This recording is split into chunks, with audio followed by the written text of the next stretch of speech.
Adhésifs, retardateurs de flamme, imperméabilisants, autant de produits qui contiennent des molécules PFAS, des substances appelées polluants éternels, avec des conséquences sur la santé. Polluants qui se retrouvent notamment dans l'eau potable. C'est ce que cherchent à prouver les élus écologistes. Marine Tondelier réalise pour l'exemple un prélèvement à son domicile. Objectif, voir s'il est conforme aux préconisations de l'Agence nationale de sécurité sanitaire de l'environnement. Et ça part en laboratoire. L'ANSES, donc c'est quand même l'autorité de référence sur la santé environnementale en France, a fait des recommandations d'un seuil maximal en fait, de taux de polluants éternels dans l'eau en France, mais le gouvernement n'y a pas donné suite.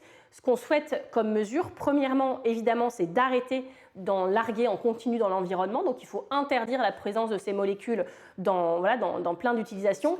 Des molécules avec des effets cancérigènes, pouvant induire des troubles de la grossesse ou encore endocriniens. Et ce, même si elles sont présentes en très petite quantité dans l'eau.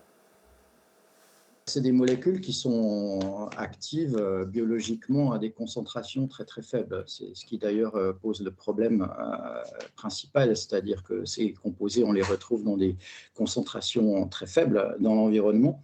Mais même à ces concentrations très faibles, elles ont des effets délétères biologiquement.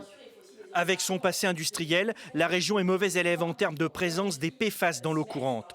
2 autres prélèvements vont être réalisés à Lille et Saint-Laurent-Blangy. 25 en tout seront effectués en France. Les résultats seront connus d'ici 3 semaines et seront rendus publics par le Parti écologiste.